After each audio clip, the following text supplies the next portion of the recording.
مؤثر في جيل كامل من الشباب على مواقع التواصل الاجتماعي. نرحب معا بفداء الدين يحيى ليحدثنا عن عقلية ما وراء الحدود في مؤتمر الشرق الشبابي الدولي الثامن، آفاق عالم جديد.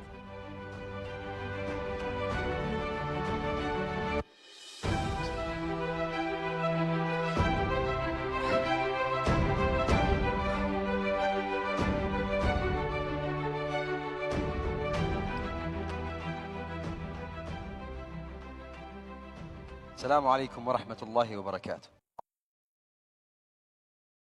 إن الحمد لله نحمده ونستعينه ونستهديه، ونعوذ بالله من شرور أنفسنا ومن سيئات أعمالنا. من يهد الله فهو المهتد، ومن يضلل فلا هادي له. وأشهد أن لا إله إلا الله وحده لا شريك له، وأشهد أن محمدا عبده ورسوله. أما بعد، إيش رأيكم في هذه المقدمة؟ يعني تبدو غريبة بعض الشيء، قد يراها البعض غريبة. يعني معلش، احنا مش في خطبة جمعة أو في أحد الدروس المسجدية الأسبوعية. طيب، ماذا لو استبدلناها مثلا مساء الخير سيداتي وسادتي، أهلا وسهلا بكم في هذه الفعالية.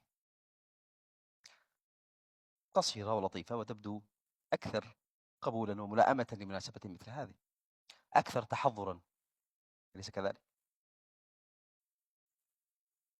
المقدمة الأولى تسمى خطبة الحاجة، وعلمها النبي صلى الله عليه وسلم لأصحابه ذات يوم، وكانوا يستعملونها في عدة مناسبات، منها إذا حدث الرجل قومه بحديث مهم. المقدمة الثانية هي ترجمة بسيطة لجملة إنجليزية: Good afternoon, ladies and gentlemen. Welcome to this event. ولكن كيف صارت المقدمة الثانية أقرب وأكثر ملائمة لمناسبات كهذه؟ لعدة عوامل وأسباب، منها أنها أتت إلينا من الأجنبي الذي نعتقد ضمنيا بأن كل ما يأتينا منه هو أكثر حضارة وتقدما ورقيا، ولأننا تداولناها، ولأن مثقفون تفوهوا بها، فصارت ملائمة أكثر. وهذا مثال بسيط عن كيف أن الأفكار تغير أذهان وعقليات المجتمعات. وأكبر مثال صارخ يتجلى فيه هذا التأثير هي فكرة الحدود القومية التي تفصل اليوم بيننا، التي جعلتنا ننتمي إلى انتماءات ضيقة مزاحمة لهويتنا الإسلامية الجامعة. كانت فكرة كتبت على ورق، رسمت عليها تلك الخريطة، ثم نفذت، ثم تحولت من فكرة إلى طريقة تفكير، منهج ننظر من خلاله إلى هذا العالم، لا نستطيع أن ننفك منه. يبعث النبي صلى الله عليه وسلم في القرن السابع الميلادي، وفي عهده 4 إمبراطوريات تقتسم العالم: الفارسية والرومانية والهندية والصينية. وبلغت العلوم آنذاك في ذلك السياق الزمني والحضاري مبلغا عاليا. يعني كانت علوم أساسيات علوم الطب والهندسة، وكذلك علوم الفلك، البوصلة والرافعة، ولكم أن ترجعوا إلى تاريخ العلوم المدنية في تلك الحقبة الزمنية. يعني الرسول صلى الله عليه وسلم اليوم يواجه كما هائلا وفارقا حضاريا هائلا، وتحديات وحواجز وعوائق يجب عليه أن يجتازها. يرسل الله إليه رسالة ويقول له بأنها يجب أن تصل للعالمين، وهو في صحراء مكة. تخيل معي أن يلقي عليك أحدهم رسالة وأنت في الصحراء، ويقول لك يجب أن تبلغها للعالم باستخدام كل وسائل التواصل الاجتماعي الحديثة. صعب، ما بالك في تلك الحقبة؟ كيف تعامل النبي صلى الله عليه وسلم مع أصحابه؟ هل قال لهم: تجاوزوا جفوة عروبتكم، وقفوا موقف التلميذ أمام تلك الحضارة، التحقوا بركب تلك الحضارة، وتعلموا منها ثم بلغوهم ما عندكم. لم يحصل ذلك، بل تلا عليهم قول الله سبحانه وتعالى: كتاب أنزلناه إليك لتخرج الناس من الظلمات إلى النور. حكم الله على البشرية قبيل مبعثه بأنها في ظلمات، فغير تفكيرهم وبين لهم أن ما بين أيديكم من النور يحتاجه العالم قبل أن تحتاجون أنتم ما عند العالم. هذا على مستوى الحواجز الفكرية والمعرفية. أما على المستوى الحواجز الجغرافية، ماذا صنع النبي تجاه ذلك صلى الله عليه وسلم؟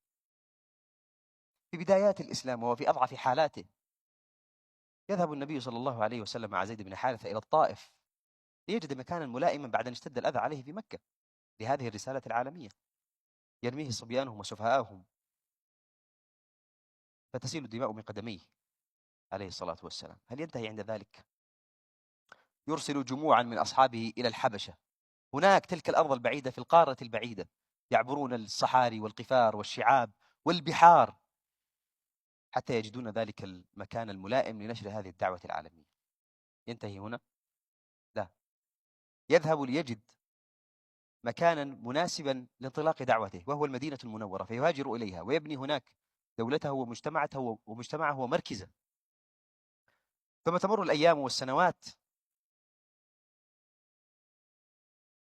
فنجد النبي صلى الله عليه وسلم يراسل ملوك وأمراء دول العالم آنذاك.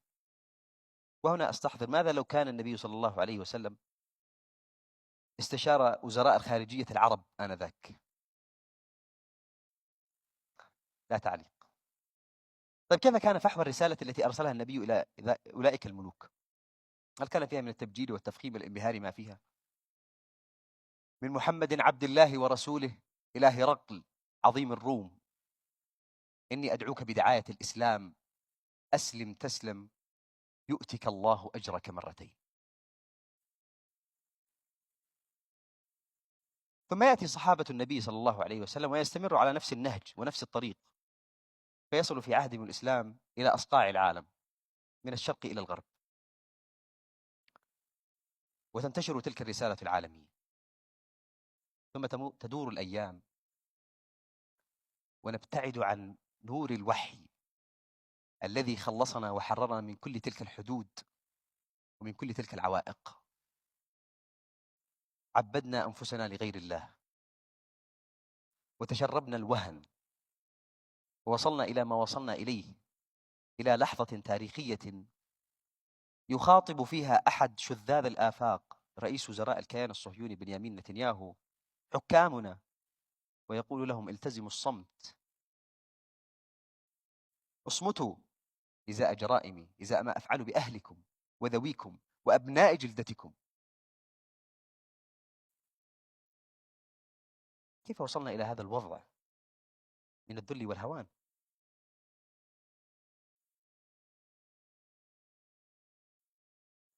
طوفان الأقصى أوضح لنا صورة في غاية الأهمية، وهي مدى رسوخ وتجذر هذه الحدود في أذهاننا وعقلياتنا، وفي المقابل مدى هشاشتها وهامشيتها عند الغرب.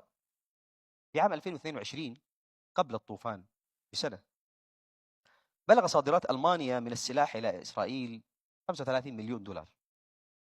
بعد 7 أكتوبر في نوفمبر تحديدا، أي بعد شهر من الحادثة، ترتفع هذه الصادرات 10 أضعاف لتصل صادرات إسرائيل، صادرات ألمانيا إلى إسرائيل من السلاح إلى 350 مليون دولار.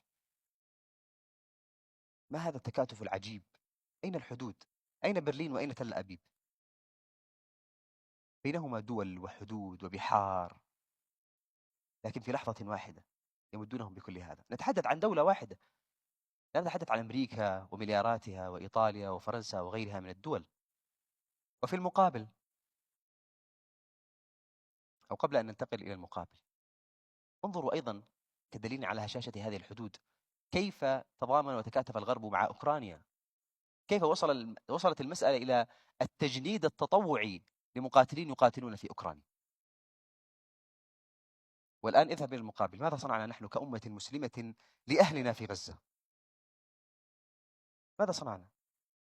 قليل من الطعام والشراب والدواء والأكفان، والتي تتكدس بالأشهر عند المعابر الحدودية. طبعا حدود لا يمكن أن نتجاوزها، لابد من تنسيقات وترتيبات على أعلى المستويات، وأحيانا ننزلها بالطائرات فتقتل من تقتل وتصيب من تصيب.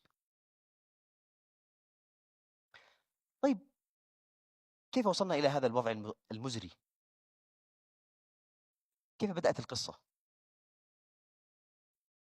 كان تقسيم بلداننا الجغرافي في عهد الدولة الإسلامية لأغراض واعتبارات إدارية. كانت الولايات الموجودة، ولاية الحجاز ونجد واليمن، كانت لاعتبارات إدارية، ولم تكن لبناء ولاءات لتلك المناطق. لم تكن هنالك ولاءات وطنية بتراب تلك المنطقة تزاحم الهوية أو الولاء للإسلام وللدين، وإن نشأت فإنها لن ترقى لأن تزاحم تلك الهوية الإسلامية الجامعة. ثم بعدها في القرن التاسع عشر وبداية القرن العشرين بدأ المشرط الأوروبي بالتقسيم وتوزيع تركة الرجل المريض، وبدأوا بتقسيم أرضنا، وأبرز تجليات هذا التقسيم اتفاقية سايكس بيكو، وكان لأهداف استعمارية تضمن لهم السيطرة على مواردنا ومواقعنا الاستراتيجية وطرق التجارة وغيرها.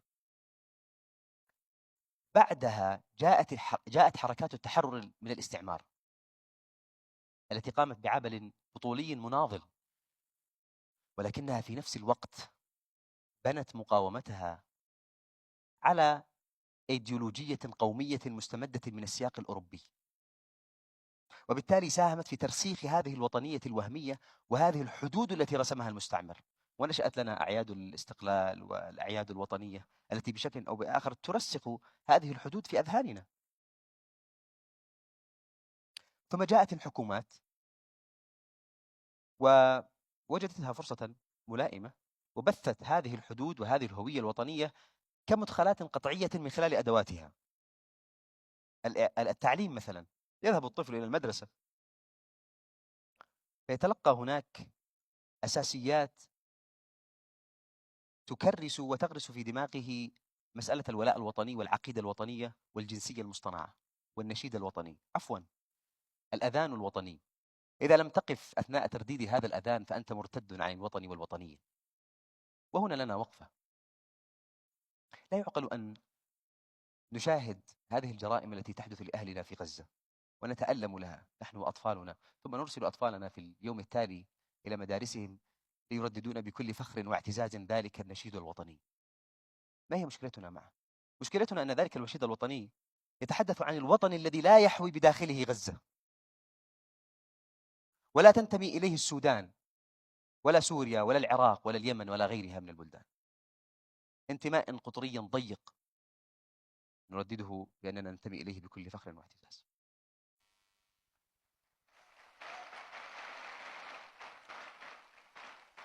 انظر مثلا إلى الإعلام وما يمارسه من تعزيز لهذه الهوية، وكما قيل إذا أردت أن تصدق كذبة فعليك بترديدها.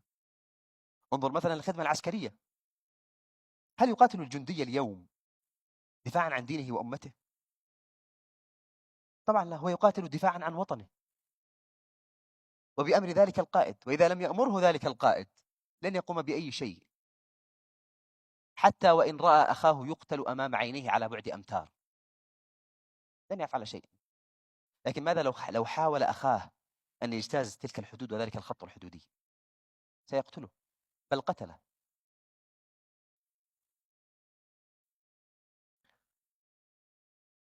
وفي وسط كل هذا البؤس وهذا الواقع المزري، هل نيأس؟ هل نتكاسل؟ هل نستسلم لواقعنا؟ نهضة أمتنا اليوم أمر ممكن، بل بات أقرب من أي وقت مضى. أخرجوا المستعمر من عقولكم وأذهانكم يخرج من أرضكم. ماذا يجب علينا أن نفعل؟ أن نعي أن نعي بأن هذه حدود مصطنعة وهمية لم يكن لها وجود في غبار التاريخ قبل 100 عام، سنين قليلة لم تكن موجودة. هذا الوعي لا نستهين به، فالمشاريع العظيمة تبدأ بوعي في عقل. ثانيا، أن لا نجعل هذا الوعي حبيس أفكارنا وعقولنا، أن ننشره في من حولنا، أن نخلق حالة وعي في هذه الأمة، حتى إذا ما جاءت فرصة مواتية في قادم الأيام تكون على استعداد وجهوزية.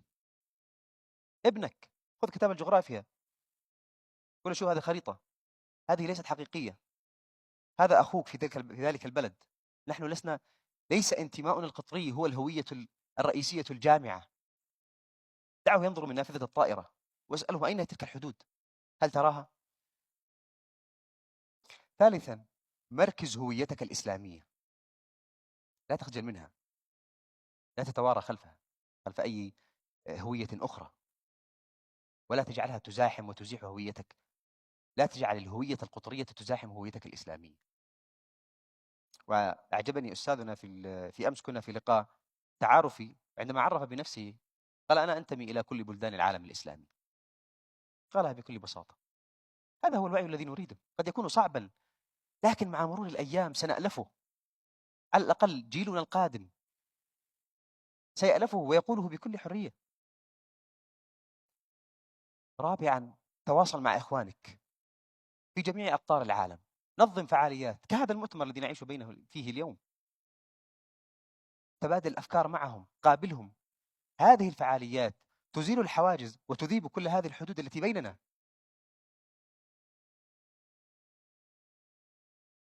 ولتكن لغة التواصل الرسمية ليست لغة الغريب، هذه مرحبا. صحيح أتفهم أن في هذا المؤتمر ضيوف وفريق عمل قد لا يتحدثون العربية، لكن لتكن في تلك المساحة. اختراق الحواجز المفروضة علينا اليوم هو أمر ممكن، وتغيير واقعنا بات أقرب إلينا من تقبله إذا ما وجدت النية لذلك والإرادة لذلك، وإذا ما جهزنا أنفسنا وأعددنا العدة. وتذكروا أن الموت على طريق السعي هو تحقيق لغاية ذلك السعي، بل وصول إلى الهدف. يقول الله عز وجل: وأن ليس للإنسان إلا ما سعى وأن سعيه سوف يرى ثم يجزاه الجزاء الأوفى وأن إلى ربك المنتهى. شكرا جزيلا لكم. السلام عليكم ورحمة الله وبركاته.